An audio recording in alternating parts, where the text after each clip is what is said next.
мислам дека ќе биде хендикеп тоа што опозицијата не е во работната група. Приоритетна работа е внесување на одредени групи во Уставот. Дали сте свесни дека влетувате во неформално тело во кое уште од самиот старт се користи со партиски лицитации? Мандат имаат пратениците да постапуваат. Изминативе 3 и 4 години нашата земја има најниски стапки на раст од сите земји во регионот. А замрзнувањето на цените не е магично стапче да преку ноќ веднаш него подобри животниот стандард. Вештачката интелигенција не е ништо друго освен заменување на голем број луѓе. Впрочем, и секој компјутер ја има таа улога.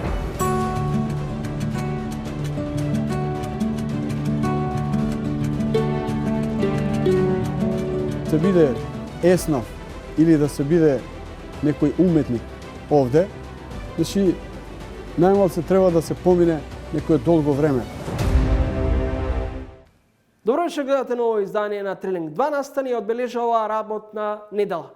Првиот е договорот за изградба на коридорите 8 и 10. Сомнителни за опозицијата. За власта нема ништо спорно.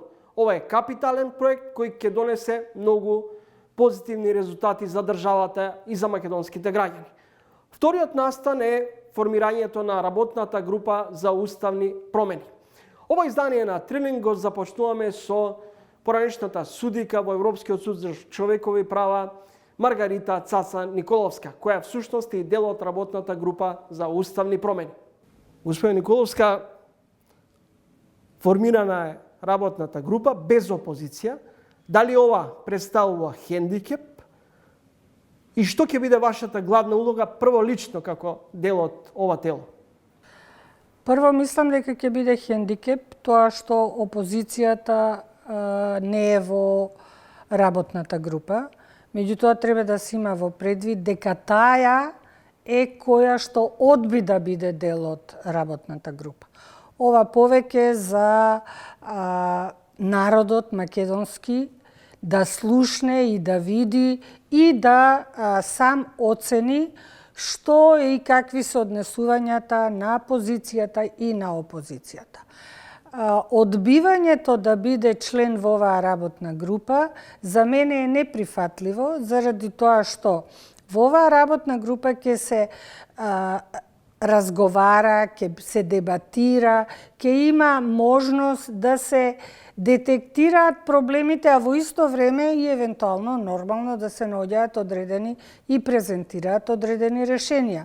Демократијата бара дискусија, демократијата бара конфронтација на мислења и од тие мислења да излезе она нешто што е најважно. Дали улогата е пред се советодавно, да биде како советодавно тело од кој ќе произлезат конечните решенија или како? Јас за себе лично можам да кажам дека јас го гледам моето учество во таа група, она искуство кое што го имам стекнато. Тоа веќе неколку пати сум го кажала и веројатно за одредени гледачи ќе дојде и како повторување. Меѓутоа морам да напоменам дека се 3 области или 3 дирекции каде што јас сметам дека можам да дадам одредено видување на проблемот и начин на разрешување на проблемите.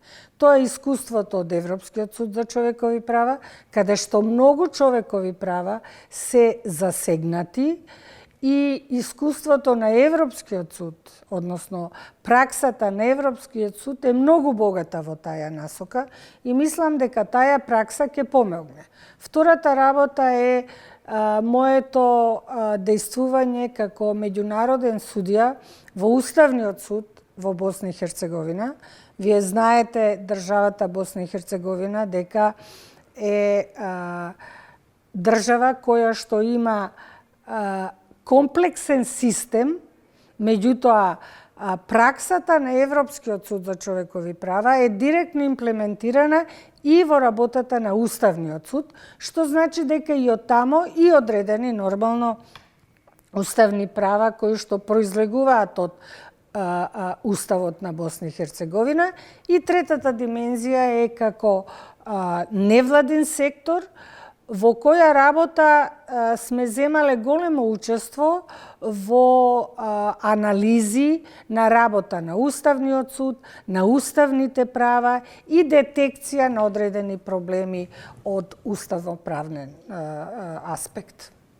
Госпоѓа Николовска, дали сте свесни дека влетувате во неформално тело во кое уште од самиот старт се користи со партиски лицитации и што помалку изгледа симптоматично колку ова тело работно, експертско, има легитимитет во кое, например, не партиципираат во моментов, барем до овој момент, академик Камбовски, професорот Шкарич, професорката Гордана Силјановска, професорката Десковска, судиката Мирјана Лазарова Трајковска, професорот Владо Поповски. Колку што мене ми е познато, а најголем дел од овие лица кои што ги споменавте, им било понудено да бидат членови на оваа експертска група. Со нив треба да разговарате, да видите зошто тие не прифатиле да бидат. Она што јас сакам да го кажам, имајќи го во предвид искуството во делот на носење на голем број на устави и уставни промени во поранешна Југославија. Значи, секогаш кога се носеле устави, секогаш постоела некоја работна група составена од професори, најголем дел од експерти по уставно право, кои што работеле на проблематиката. А нормално е дека понатаму комисиите во собрание и самото собрание ги носело тие устави и уставни промени. Ова го гледам многу слично на такво едно тело, во кое што треба да се расправа, како што реков, за сите проблеми и да се најде одредено решение. Кое што решение не мора да биде решение кое што сите ќе го прифатат. Предлагачи или своји. Тоа е легитимно право на... Не, тоа е легитимно право, меѓутоа, тоа легитимно право не дава право да се напаѓаат другите кои што се членови на таа комисија. Било експерти, било партиски лица. Дали ова тело исклучиво ќе се фокусира околу проширување на идејата и внесување на бугарите во преамбулата или можеби ќе има подлабока реконструкција во највисокиот правен акт? Мене не можам да ви одговорам целосно на ова прашање, меѓутоа мислам дека по сите оние разговори до сега приоритетна работа е внесување на одредени групи во Уставот. Не станува збор само за бугарите, станува збор веројатно и за хрватите и за останатите. Станува збор за хрватите, за црногорците, колку што знам, за еврејската популација, значи сите тие кои што поднеле некакви барања во оваа насока. Дали другите елементи или другите прашања кои што представуваат потреба да бидат внесени на одреден начин во Уставот, во овој период не сум сигурна дека тоа е приоритет. Со нас... овој разговор имам впечаток дека и вие самите не сте во моментов баш информирани, баш најасно слика во што влетувате. Па ја не би рекла влетување, меѓутоа јас повторно ќе кажам како јас ја гледав работата и зошто јас прифатив. Да го презентирам она искуство кое што сум го стекнала со текот на работењето. Бегањето од презентирање на тоа искуство не значи ништо. Тоа сега можеме да побегнеме, после одреден временски период тоа може би повторно ќе се јави. И што сме направиле? Не велам дека сите презентации ќе бидат прифатени. Меѓутоа, она што сметаме дека народот треба да разбере кои се проблеми и на кој начин тие проблеми експертите предлагаат да се разрешат, политичките партии предлагаат да се разрешат или некои политички партии кои што тврдат дека во ниеден основ не треба да се вмешаат во оваа работа. Мене Исто така ми останува и прашањето како тоа оваа парламентарна група, односно ова собрание, нема мандат за промена на Уставот. Дали прашањата во врска со вметнување на одредени народи во Уставот биле предмет, не зборувам на презентација на политичките партии, него биле предмет воопшто на било какво разговарање, за да може од било каде да се детектира потребата за делување во оваа насока на менување на Уставот, односно додавање на одредени други народи во самиот Устав. Значи, мандат имаат пратениците да постапуваат во целокупниот политички живот. Немаат они мандат само врз основа на тоа што одредени политички партии, дали е позиција, дали е опозиција, во дадениот момент размислува. Господин Николовска, бевте судија во Европскиот суд за човекови права. Во Страсбург беа донесени многубројни одлуки во насока дека се прекршени правата на македонците кои живеат во Бугарија. Официјално Софија ги игнорира овие одлуки на Страсбург. Постојат ли правни инструменти? Постојат. Како? Постојат и правни инструменти и постојат и одредени други институции кои што сето тоа можат да го расчистуваат и разрешуваат.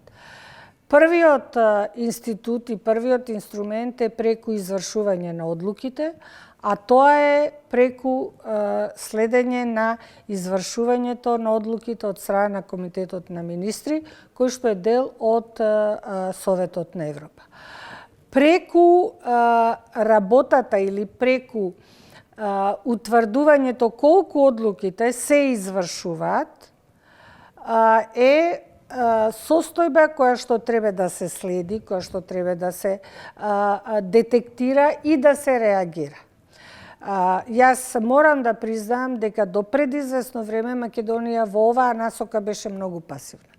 Меѓутоа сега почнува една поголема кампања и во Комитетот на министри, генерално гледано, а и од наша страна, да се извршуваат тие одлуки на Европскиот суд за човекови права. Одлуките на Европскиот суд за човекови права се облигаторни за одредената држава. Друго прашање е колку од тие одлуки други држави можат да црпат искуство. Меѓутоа, во дадената насока, односно во даденото извршување на овие одлуки, Бугарија треба многу работи да стори. Бугарија има одреден обид, меѓутоа тој обид е прашање колку е релевантен за извршување на одлуките. Имаше една одлука во која што во текот на извршување на одлуките Бугарија тврдеше дека треба да се зголеми бројот на членовите на одредената асоциација, каде што членуваат македонците, за да се овозможи тие да можат да формираат одредени здруженија. Тоа, колку што мене ми е познато, не помина, нити во наредните предмети, нити па како аргумент пред Комитетот на министри. Значи, треба да се стори нешто конкретно, кое што ќе покаже волја и кое што ќе покаже спремност да тие луѓе можат да основаат своји здруженија во кои што ќе можат своите слободи на изразување да ги имплементираат. Гледате тренинг, мој соговорник е Маргарита Цацна Николовска, поранешна судика во Европскиот суд за човекови права и дел од работната експертска група за уставни промени. На крајот две прашања. Првото, со цитат на ваша оценка пред речиси 5 години, 2018. Мисијата за независно судство не е невозможна. Прашање е само начин како ќе се изведе. Ова е став ваш 2018.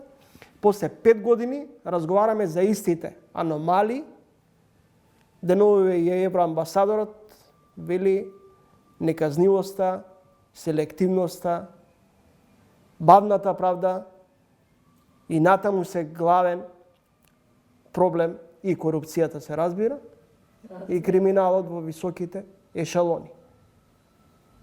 Кој ја обструира правдата? Во својство на дејство на Институтот за човекови права сме детектирале одредени проблеми и сме укажале на тие проблеми. Меѓутоа, заклучоците и препораките морам да признаам дека не биле целосно прифатени, за да може да се обезбеди она за кое што зборуваме независно и непристрасно судство.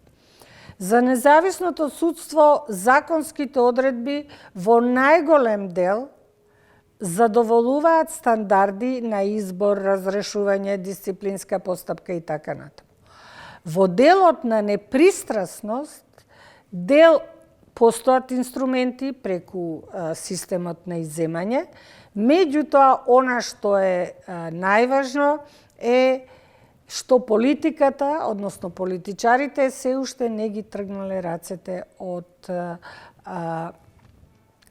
изборот, разрешувањето, дисциплинската постапка, па и од самото правораздавање. Се додека постои најмал сомнеш дека тоа не е направено, ние ќе бидеме во оваа ситуација. Ние мораме да покажеме и да докажеме дека изборот на судиите е навистина независен.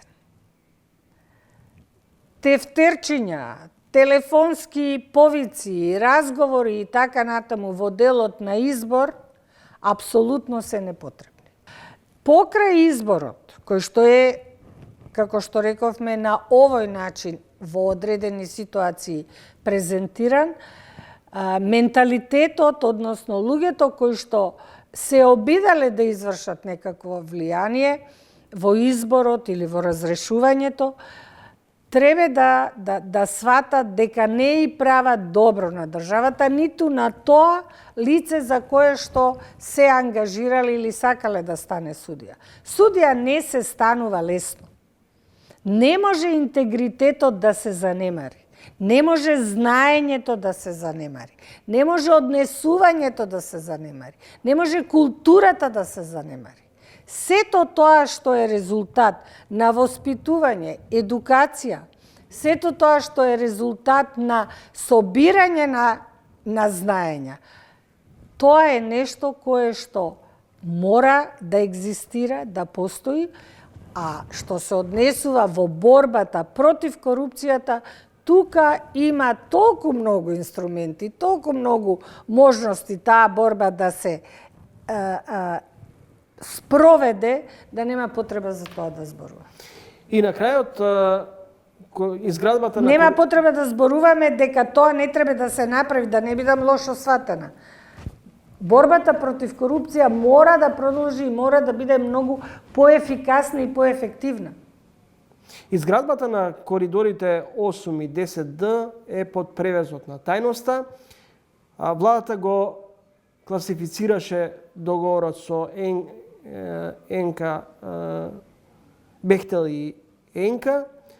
Дали нетранспарентност, односно недавањето отчет пред јавноста околу овој договор остава сомнеш и неговата нетранспарентност остава сомнеш за можна корупција и криминал, иако премиерот денеска рече дека договорот ќе го доставиме до обвинителството. Не, он веќе рече дека е договорот доставен до обвинителството. Јас прво што можам да кажам е дека јас секогаш се залагам за транспарентност и мислам дека што во овој случај не е транспарентноста, само да дошам, дека транспарентноста е нешто кое што во секој сегмент треба да се презентира, освен се разбира некаде каде што доаѓа прашањето на безбедноста на државата и да не ги набројувам сите други основи. Конкретно за овој договор мора да има објаснување кои се причините за истиот да не биде објавен.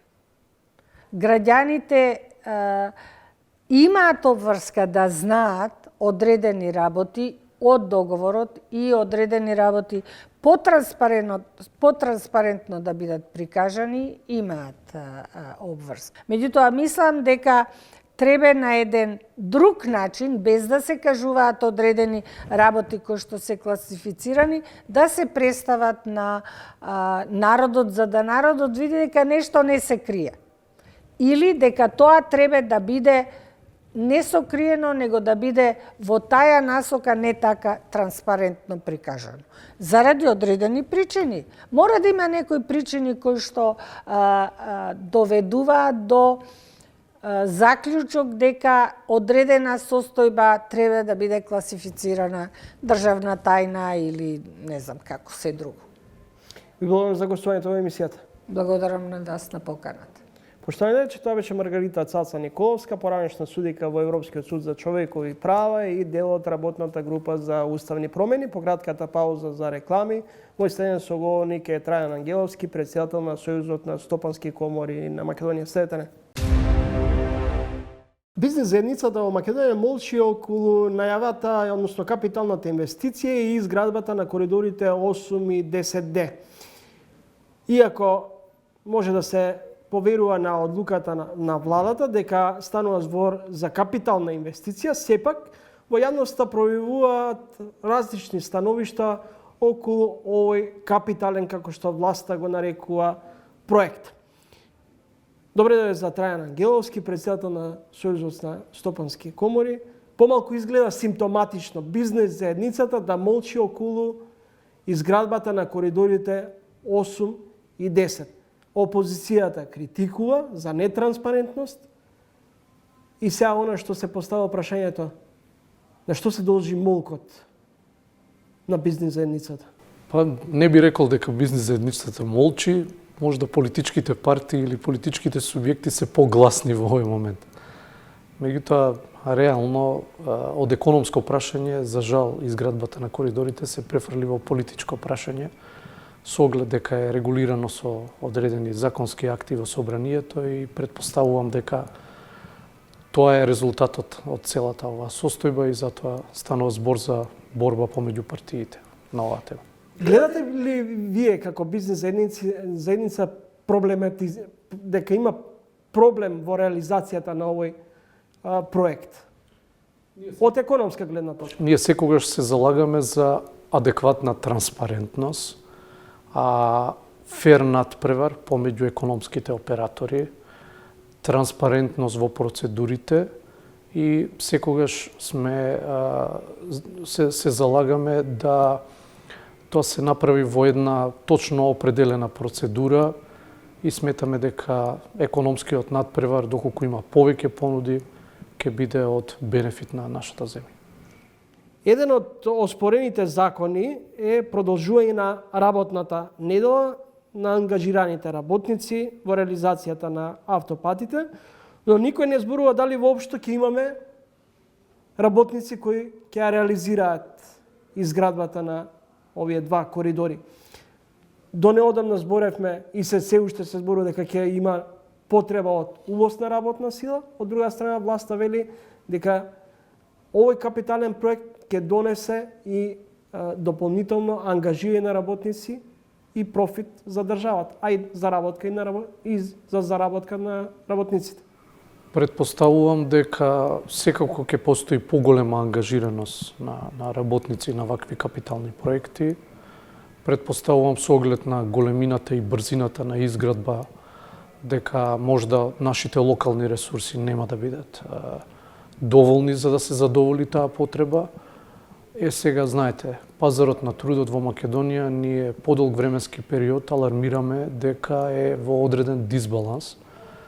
Не мислам на дисбаланс само на недоволна достапност на одредени кадри. Ние сметаме и овој процент на невработеност на некој начин е нереален, можда процентот на невработеност е и понизок, меѓутоа предпоставувам дека одредени луѓе се пријавуваат се со цел да остварат одредени бенефиции. Дали со овој проект ќе биде или постои опасност да биде загрозена градежната оператива, домашната градежна оператива и индустрија? Мислам не, меѓутоа секогаш доколку може да и се даде повеќе работа на домашната оператива, мислам дека е тоа еден голема шанса и голема можност за нејзин развој, така да сите тие опции, се што може домашно повеќе да се вклучи, сметаме дека е многу добра. Дали се создава нова неравноправност за домашните компании? Тие што сакаат да увезуваат работна сила мора да ги чекаат според правилата сложените процедури за дозвола за престој за работа. Од друга страна, според опозицијата која денова објави информација дека работниците ангажирани за Бехтел и Енка од странство ќе може веднаш да започнат со работа во изградбата на овие коридори. Мислам дека во повеќе прилики е анализиран македонскиот закон за вработување на странци и станува збор за еден од најрестриктивните закони на ниво на европскиот континент. Така да тој закон дефинитивно мора да се реформира и за ваквите капитални проекти, меѓутоа и за сите останати компании кои работат во државата и да се овозможи доколку постои квалитетен кадар на страна, а може да се вработи во нашава земја, постојат можности, треба да му се даде шанса, да не биде на вакво ниво рестриктивен и со комплицирани бирократски процедури. Според информациите кои ги објави најголемата опозицијска партија, до кои дошле до договорот, согласно договорот од вкупниот број работници, 30% ќе бидат домашни, а 70% странци. Што значи дека 70% од парите што македонските граѓани ќе ги дадат за изградба на автопатите ќе бидат надвор од државата. Нашето залагање генерално е процедурите да бидат адекватно транспарентни, да се овозможи поголем број на понуди, се со цел да постои пазарен надпревар и се со цел да компаниите го дадат најдоброто од себе и нормално е секогаш кога ќе ангажирате локален кадар, логично е да очекувате дека и трошоците за негово ангажирање и носење би требало да бидат и пониски и тој приход да остане во нашата земја. Постојано се зборува дека има недостиг од работна сила, но денова еден од универзитетските професори вели не е проблемот да се најде луѓе за работа, проблемот е што компаниите недоволно го одврзуваат кесето. За искусен и добар, квалитетен кадар треба и да се плати. Дали е потценета работната сила? Така изгледа од професорски агол. Доколку станете предприемач, морате да бидете свесни да навистина мора да се платат квалитетно своите вработени, меѓутоа од друга страна вие мора да произведете со тие вработени доволен доход за да можете редовно да ги плаќате тие вработени. Значи не станува збор за еднократна мерка, само еден месец вие да ги платите квалитетно. Вие морате да ги плаќате на долг рок и не станува збор само за платите, туку станува збор и за други бенефиции кои секој вработен, вклучително и јас и вие, ги очекуваме од организацијата во која сме вработени. Така да мора да се фокусираме и да се навикнуваме да ги плаќаме вработените поквалитетно и подобро и од друга страна да бараме нивна зголемена ефективност и ефикасност. Македонија веројатно е последна од европските држави кои ги нема модернизирано последниве децении двата континентални коридори 8 и 10D. До сега често и бизнис заедницата и политичките партии критикува дека нема сериозни капитални инвестиции. Она што сега се наметнува како прашање, дали ова е голема капитална инвестиција која може да донесе голем бенефит за државата. Имајќи во предвид дека имавме уште еден случај со изградба на автопатиштата, да ве потсетам со кинеската инвестиција Синохидро и до ден денеска автопатот се гради кон Охрид. Инвестицијата во капитална инфраструктура нема алтернатива. Сега, доколку внимателно ги анализираме сите факти, ќе видиме дека можда одредени дефекти за спорото градење се и можда резултат на нашата внатрешна неорганизираност во државата, комплицирани законски процедури и така натаму, што предпоставувам еден дел, сега и во вашето прашање беше посочено, законодавецот или владата со одредени пратеници сака да даде одредени предлог закони, да одредени процедури се поедностават.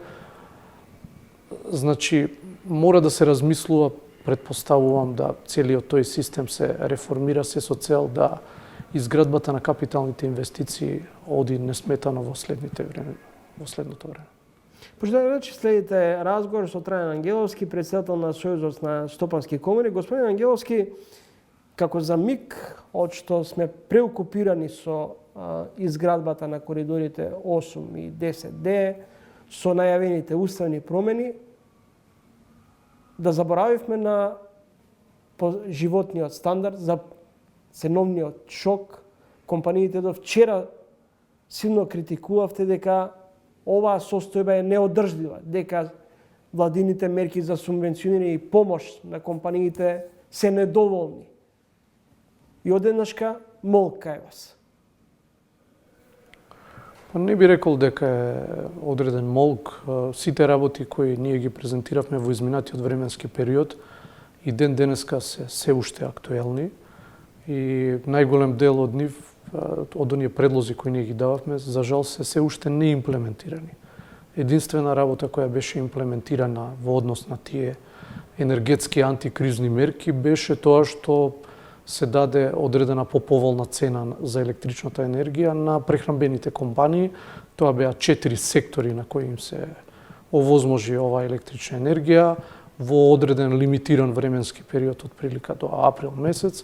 Таа мерка заврши и ни останува сето она за кое разговаравме во текот на минатата година да го имплементираме. Тоа е зелената транзиција, тоа е инвестицијата во обновливи извори, во собствено производство на енергија, рационализација на трошењето на таа енергија. Мислам дека како држава дефинитивно ние мора да се соочиме со овие факти и мора да работиме на долг временски период да ги решиме овие прашања.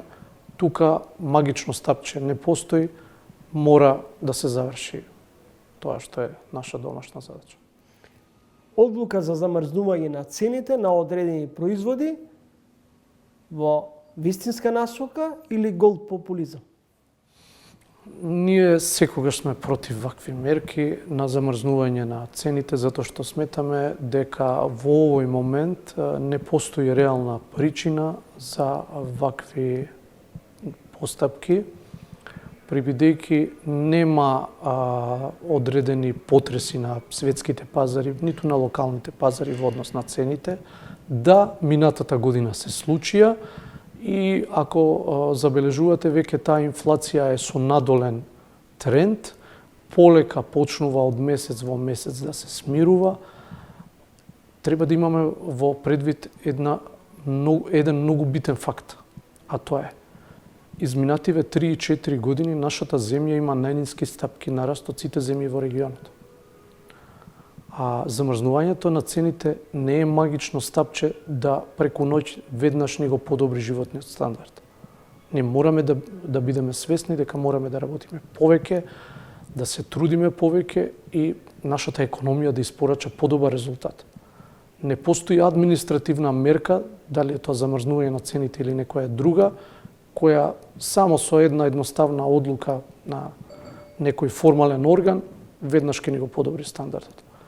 Така да тоа се економските законитости, за жал или за среќа, и мора да работиме според нив. Во време на криза, кога секој се бори за преживување на некој начин, функционерите со одлука на Уставниот суд си изголемија платите. Гледате тука некаква логика. Голема врева се дигна во јавноста дека треба сите да се солидаризираат, но знаете како велат, кучињата лаат, караванот врви, платите со зголемените големите пати сепак легна на нивните конта. Знаете, јас доаѓам од реалниот сектор. Мене ми е логично дека па и тие функционери треба да бидат квалитетно платени, меѓутоа од друга страна треба да се намали бројот на јавната администрација, така да со намалување на јавната администрација, оние кои ќе останат во јавната администрација треба да бидат поквалитетно платени, повеќе мотивирани и да дадат подобар резултат на крајот на денот. Ви благодарам за гостувањето во емисијата. Ви благодарам на поканата. Живееме во времење на брз технолошки напредок, затоа Трилинг, покрај политичките состојби, продолжува да третира темата за применетите науки за вештачката интелигенција.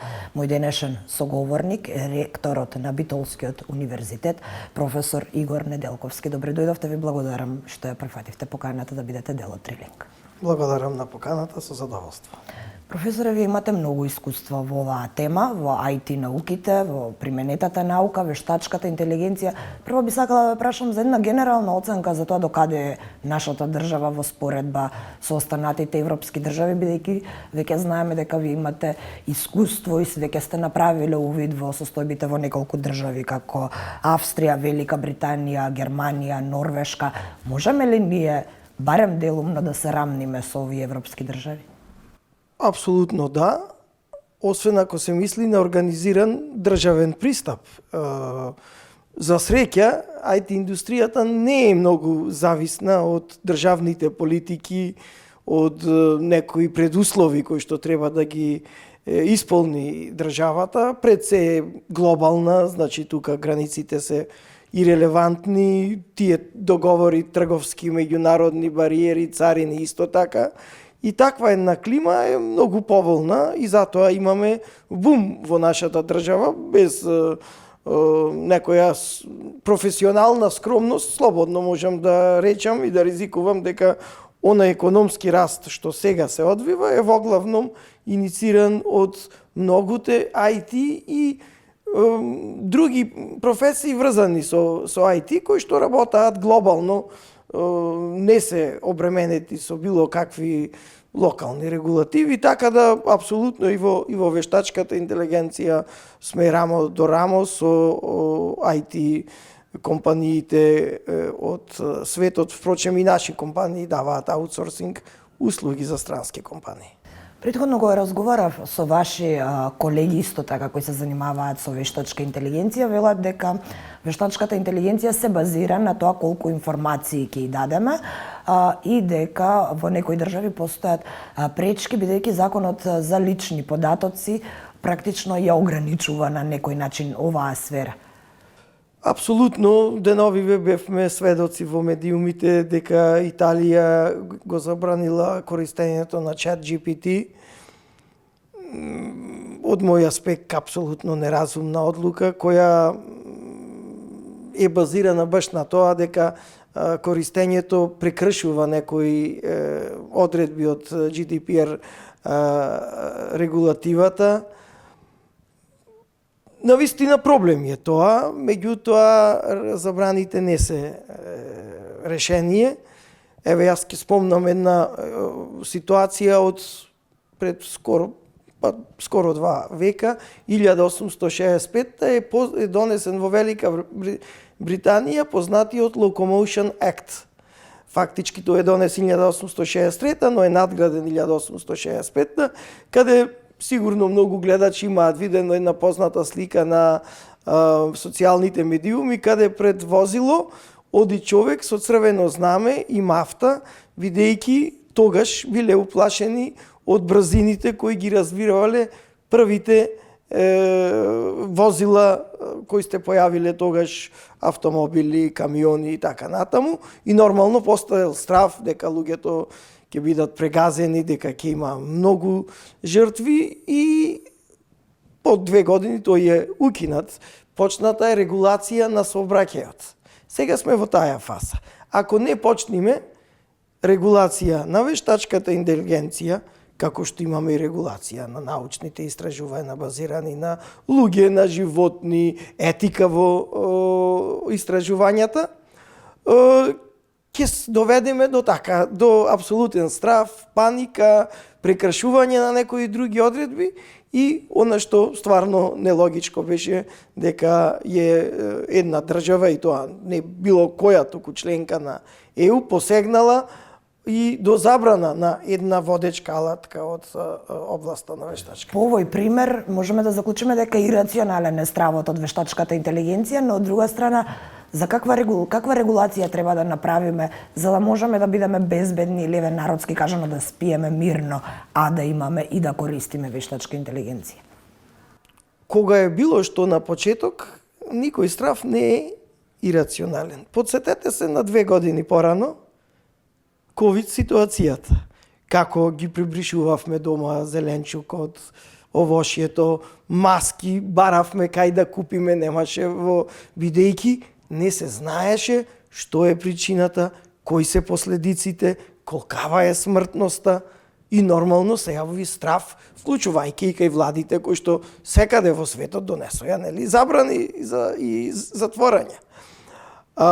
Така да е многу човечки на почетокот во непознатото да имате страв. Вие, но потоа, како што ќе се напредува науката, тоа е принцип на научните истражувања. Честите промени се основа на научните истражувања, иначе тоа не е наука ако нема перманентна промена.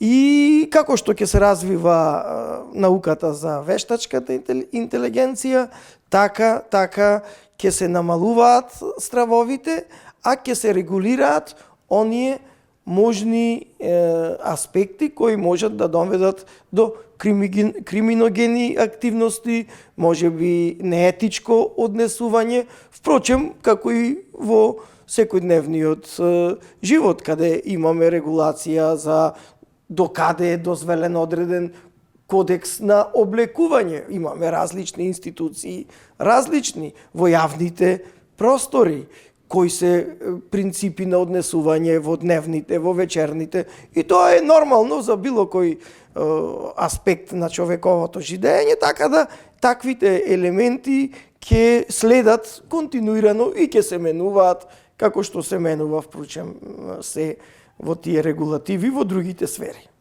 Професоре, живееме во едно немирно време, иако дел од нас е изненадување да бесне војна на европско тло во 21 век. Технолошкиот напредок и тука има огромна улога, трката за технолошкиот напредок и по вооружувањето не е престаната, напротив, станува се поактуелна и во контекст на вештачката интелигенција многу држави стравуваат дека ќе им овозможи на други држави или сојузи да прават шпиунски активности. Колку се тие стравови оправдани и дали може новата технологија и вештачката интелигенција баш толку лесно да овозможи следење на состојбите на друга држава? Не можеме да знаеме какви алатки постојат во тој свет на војната индустрија, на тие агенции за шпионажа, контраспионажа, но сигурно и сега постојат и ќе постојат, бидејќи вештачката интелигенција не е ништо друго освен заменување на голем број луѓе. Впрочем, и секој компјутер ја има таа улога, а вештачката има интелигенција да замени голем број на експерти, на високо едуцирани, паметни луѓе. И нормално секој би сакал да ја има таа алатка, наместо да има 100 аналитичари, да има 1 милион аналитичари. Дел од владите веќе почнаа да користат Романија, нашата влада презема еден проект со вештачка интелигенција од Фондот за иновации. Да, тоа е многу добро. Тоа е многу добро. Еве да се пофалам и ние како Универзитет Свети Климент Охридски, мој докторант започна да работи на тема која ќе имаме чатбот и тоа ќе биде со човечки лик, значи со реален лик од човек скениран, значи кој постои во реалноста, тоа ќе бидат нашите референти за студентски прашања и ќе ги заменува да не мора студентите да одат да прашаат во 80% од случаевите. Така и тој е стварно за пофалба, бидејќи знаете, стално имаме ние фрустрација кога ќе одиме на шалтер, па немаме доволно информации, па ќе не вратат некогаш вака таја што ја Практично да слушнав. ги замени студентски прашања. Не само студентски, и овие шалтери што се во државната управа, да вие пред да одите си разговарате буквално со човек и го прашате што треба да однесете кога ќе ојте на шалтер само да ги оставите документите. На тоа многумина би одговориле дека ќе ми ја преземе работата на луѓето. Вистина ли е тоа? Апсолутно, но која работа се е прашањето? Дали јас кога и студирав и се вработив, дипломската работа, веќе магистерската и докторатот сам си ги куцав, ми ги куцаше дактилограф. Во секоја установа, зависи од големината, имаше од 1 па во некои до 50 до 100 дактилографи кои што ги прекуцуваја она што им го напишале директори, шефови и така натаму. Дали денеска сте слушнале за некој дактилограф? Нема. Бидејќи сите сами си ги отчукуваме текстовите на нашите компјутери. Значи, се промени типот на работата. А иако компјутерите се секаде присутни, се уште фалат многу работни места, се отвораат, денеска имаме во целиот развиен свет глад за работни места, токму заради компјутерите. Од тие згаснуваат одредени професии, но се отвораат многу нови можности, повеќе слободно време, повеќе патувања, повеќе активности надворот од работните задачи, а тоа значи поголема потреба за услуги кои што се директни, така да тоа ќе се случи неминовно. Многу професии ќе се намалат или ќе се напуштат. Сите ние денеска сме приучени. Никој од нас немал ни дипломски, ни последипломски, ни докторски студии на област, бидејќи во тие години не ни постоела. Како го гледате вие? Како ја гледате оваа промена? Што треба да направиме за да можеме брзо практично да ги стигнеме земјите од Европската унија, на пример? Потребно ли е да донесеме странска експертиза или можеби треба да ги праќаме нашите студенти на размени во некои развиени држави? Како стои Битолскиот универзитет со размените се најдобрата работа и флуктуацијата е најдобрата работа што може да му се случи на било кое општество, затоа ние се тежиме да видиме отворени општества. Ние во таа размена, за жал, немаме национални средства, ги користиме Еразмус програмите на Европската унија, многу помагаат, не само за наставниот кадар, туку и за студентите. И тука ни фали таа една компонента каде што можеби и ние како држава организирано ќе испраќаме одредена група на млади или можеби не толку млади, не е битно, да одреден период од недела па до семестар или година поминат во така центри кои што се напредни и стекнат искуство. Професоре, ви благодарам многу што дојдовте од Битола за да бидете гостин во Трилинг. Ви благодарам. Ви благодарам и јас на вака интересната тема што ја загатнавте и што ја обработувате како телевизија.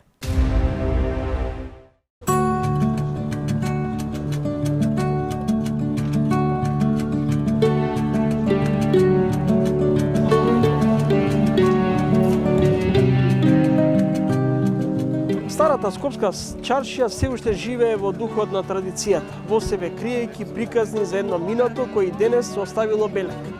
Буквално во секој ќош, а дуќанчињата полни со сувенири, различни народни носи, килими, разни рачни изработки, богати излози со облека и модни податоци.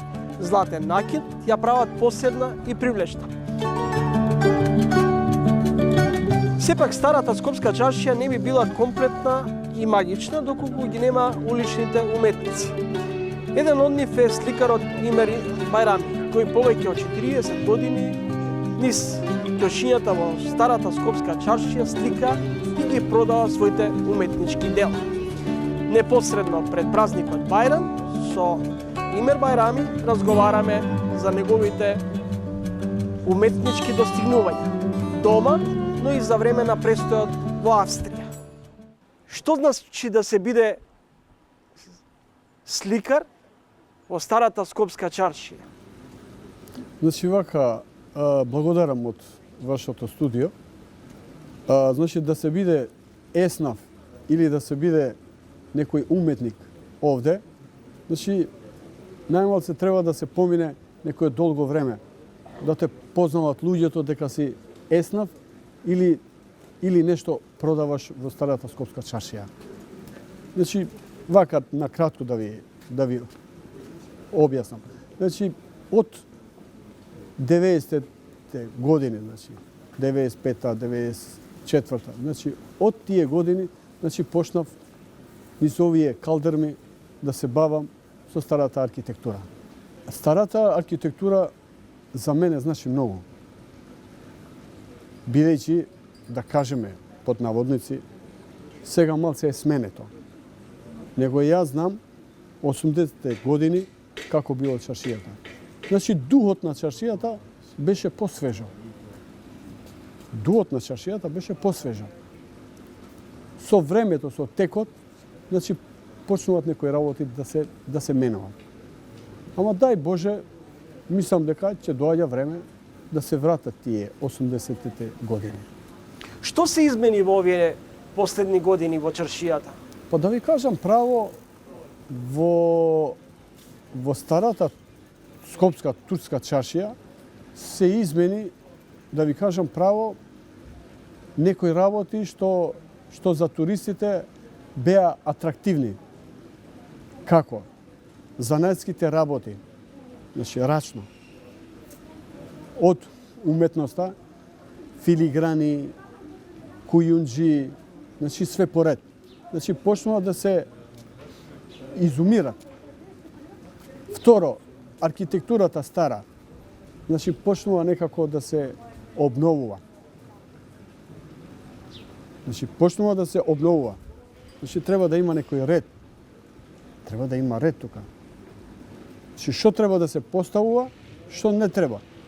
Дали припаѓа ова на старата скопска чаршија или не. Тоа е.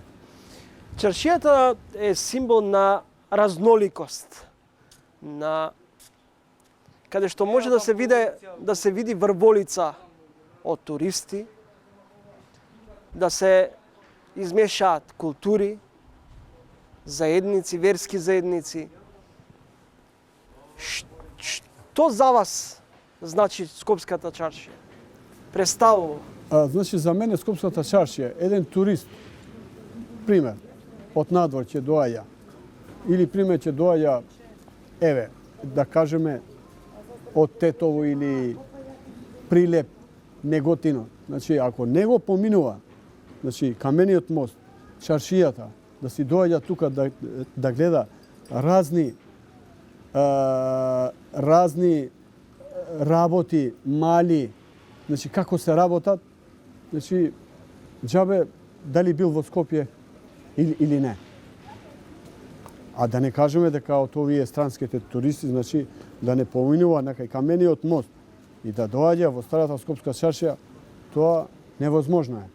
Значи, кај си бил во Скопје.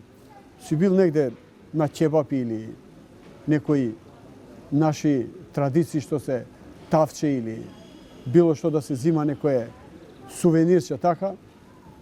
Значи, тоа е невозможно. 20 на години сте лоцирани токму во центарот на чаршијата.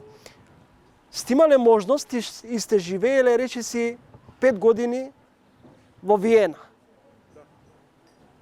Со истиот мотив и начин на функционирање, на продажба на ваши уметнички дела во центарот на Виена. Што беше мотивот да се вратите дома? Види, во Виена престоив неколку години, значи, како што кажавте. носталгијата, значи, за местото кај што живеам во Скопје, значи, во старата чаршија, како кажавте вие, како издувен вентил, така, полека секојдневно размислав како да доаѓам во Скопје. И иако што моите најблиски другари во Виена или овде во Скопје, значи секојдневно немој да доаѓаш. Што бараш у Скопје? Не, тука ќе доаѓам. Значи тука ми е местото, сакам во старата скопска чаршија да придонесувам за луѓето, за туристите, за моите луѓе што живеат во Скопје. Значи тоа ми беше мотивацијата. Кој сака да купува тука слики од вашите? Па видите, има различити туристи. И колку дневно успевате да продадете слики? Па да. Вие не ги нарекувате поточно слики, туку повеќе сувенири. Да, овие се како сувенирчиња. Значи, да се зима, значи може слободно да го стави негде во багаж или да го носи со себе, значи да го има во една собичка, значи во мал зид да се стои, значи како сувенир. Па вака, значи кога е сезоната, сега се има различити туристи. Значи предежно има највише турци. После доаѓаат бугарите и значи има Индонезија, Малезија, американци, Холандија, така, од Полска, значи секојдневно што сум ја тука секој ден, значи ги гледам туристите кој највише. Како и што зборувавме пред малку, значи турските туристи највише обожаваат, значи, со бои, слики, со бои. Бугарските туристи взимат на црно-бело.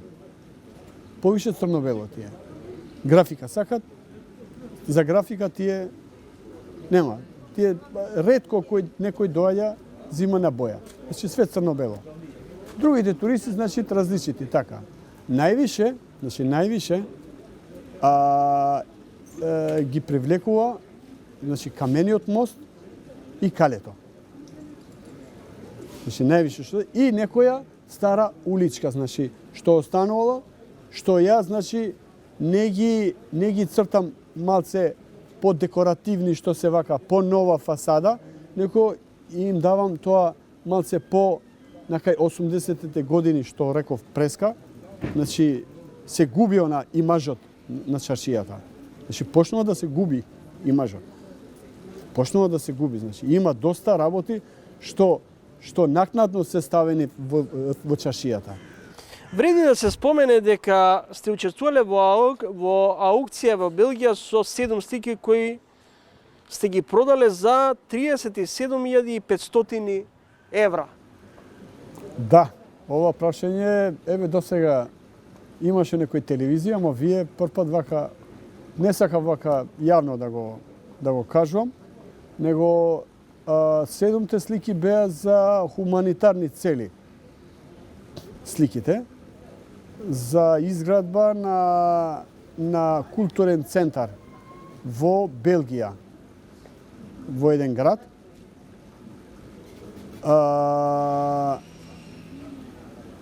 Седумте мои слики работени во акварел. Да ви кажам право, во аукцијата, значи не сум размислил ја дека моите слики ќе се продадат на таа цена. Значи 2 слики се продале по 7.500 евра. Другите по 6.000. Значи цената стигнал 35.000 и нешто тамо. Да, што прв пат, значи, не знам дали другите телевизии објавиле, значи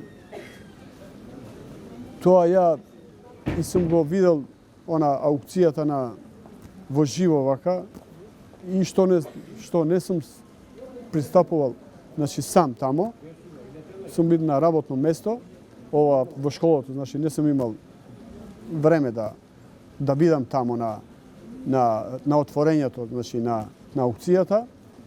Значи, претежно имаше слики, мотиви од верски објекти. Значи, имаше 2-3 слики цртано од Скопје. Значи, беше сааткулата. Значи, сааткулата се продаваше 7.000 евра. Сааткулата. Што за вас представува празникот Бајрам? Види, Бајрам во една мултиетничка држава,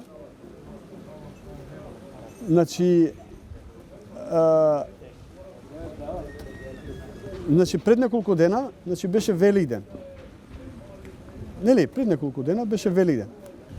Значи дојде у петок се слави, значи Бајрам. Значи Фитр Бајрам. За мене ќе значи многу кога вие или вашите другари или татко ти, значи по телефон да ми честита мене Бајрам. Значи многу ми значи тоа. Значи едно обединување, значи сложување, слога, значи. За мене тоа многу ми значи. Многу често во домашната јавност, меѓу граѓаните, меѓу политичарите се споменува зборот обединување. И сега во текот на овој разговор се рековте поточно, важно е да се обединиме. Значи да бидеме заедно, да бидеме, а не да се разделиме, пример. Имаш Великден или некој голем петок, ќе се пишува нејде, да им честитам на верската, на вас. Кога ќе дојде Бајрам, значи, тоа е слога. Значи, колку што живеам ја, 50 години тука, значи, ист сум ја тука, нема да се променам.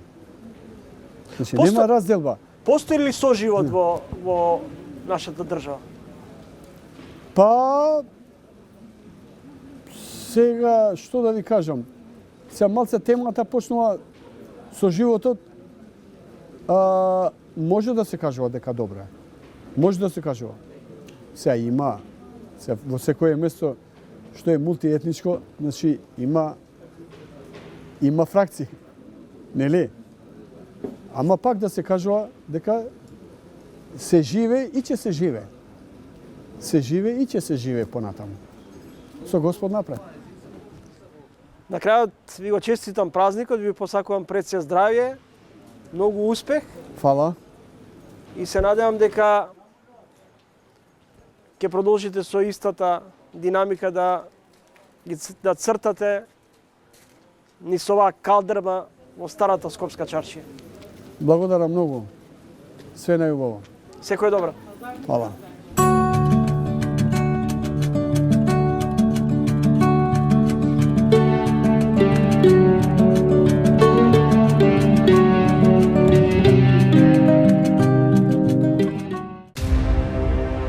На граѓаните од муслиманска вероисповед им го честитаме празникот, а во продолжение останете со програмите на телевизија 24, а јас ви закажувам нова средба за 7 дена во исто време, петок 20 часот и 45 минути.